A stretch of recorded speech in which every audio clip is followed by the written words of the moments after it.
Did Jeffrey Epstein sell out Donald Trump for Vladimir Putin? This is The World Brief with me, Aaron Dahmen, and your week in 10 minutes starts now.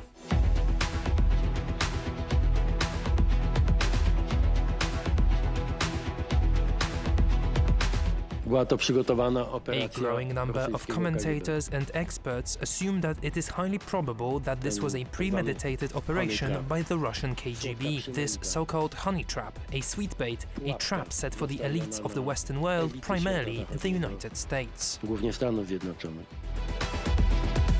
And Epstein conspired. This just came out yesterday in the millions of pages of documents, how crazy this is, conspired against me in order to fight like hell to make sure I lose the election. That's the only thing that was mentioned about me. The victims of Epstein have lived with trauma that most of us can barely comprehend.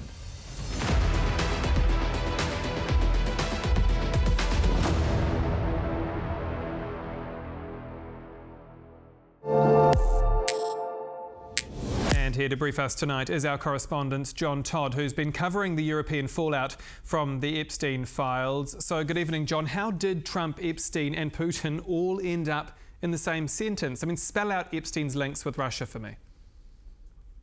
Yeah, hello Aaron. This is quite a cast list, isn't it? They all appear in the Epstein files, which is some 3.5 million documents, 3 million of which we saw released last week. Now, the Epstein, I want to remind you, was a billionaire who died in prison in 2019.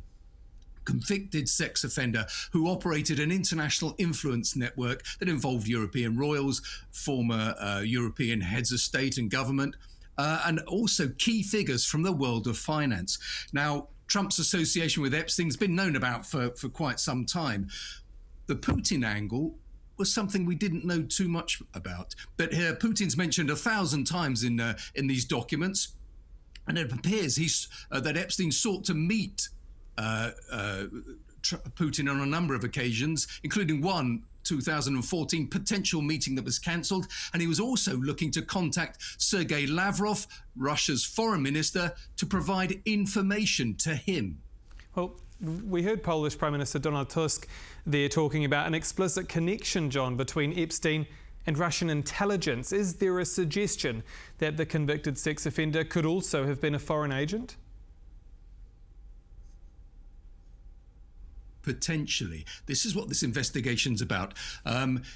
Many of these files contain allegations of a sexual nature, that these high-profile figures were involved in women that Epstein had procured for them. And the concern is that Epstein was operating a library, if you like, of compromat, which is material that the Russian secret services have previously have historically used to blackmail people. And the investigation that Polish Prime Minister Donald Tusk has commissioned will explore the links between Epstein and Russia's intelligence services. Now, it's not the only investigation. In Norway, they've launched an investigation between links from mentioning the royal family and in the Epstein files. Slovakia has an advisor to Prime Minister Robert Fico, who resigned this week as a result of his mention in the files. And Latvia has launched an investigation into human trafficking because there are concerns there that women were obtained from Latvia for Epstein's services. John Todd, thanks so much for joining us. Much to unpack. And while Jeffrey Epstein is topping headlines around the world, here's what's also making news on Friday, February the 6th. The major prisoner swap, but no peace breakthrough in the second round of direct talks between Ukraine, Russia and the United States in Abu Dhabi. Volodymyr Zelensky saying both Kyiv and Moscow will meet again soon, even as the Kremlin reportedly demands global recognition of the Donbas as Russian territory. Also in the Middle East, Oman is mediating separate high-stakes negotiations between Iran and America over Tehran's nuclear program, viewed by some as one of the last chances to prevent another US strike. And the tide is turning on the likes of Meta and X, with Spain unveiling a social media siesta for the country's under-16s. That follows Australia becoming the first country in the world to ban the platforms for minors, with France, Denmark and even Poland now mulling tougher restrictions. And just like that, it's time to head around the region. And a TVP World exclusive tonight with Aaja speaking to Greenlandic lawmaker Aaja Chemnitz just moments after she says she confronted Donald Trump's Arctic envoy, Thomas Dance. Her message: stop lying. Here is a clip of that interview from the sidelines of the Arctic Frontiers Conference in Norway. Do we have issues that we need to address between Greenland and Denmark? Without a doubt. But I don't think it's the right way to do it. And I think it's so important that we don't lie, that we don't exaggerate in this situation, but that we really respect the people of Greenland. Do we need to do more when it comes to healthcare back home in Greenland? Definitely. Do we have Greenlanders that are living in Denmark? Definitely. But exaggeration of saying that we have health problems as Greenlanders in Denmark, that is completely, too much. It's unacceptable. And I said that to him. I was saying, stop lying and stop using the kind of messages and, the cases that are important for us as Greenlanders as a way of making your own narrative.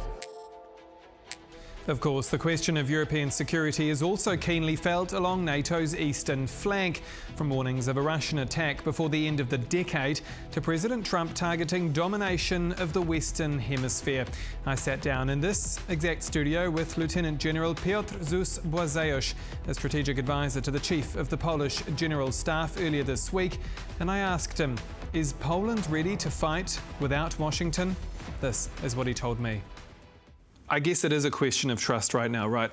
About whether or not America would come to the aid of NATO's eastern flank, including Poland if Russia crossed into Europe. Is there any planning, is there any thinking from the Polish armed forces right now of what would happen if America did not come to back them? I would say formerly I was a strategic planner, so you always need to have the main plan and then the so-called branch plans, which actually take into account that the plan doesn't go as we have planned. So it's natural to plan for all different scenarios, potentially including this one.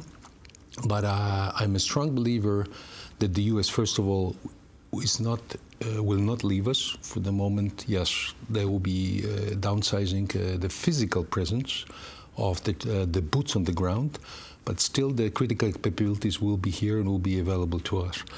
I'm talking widely about the Europe.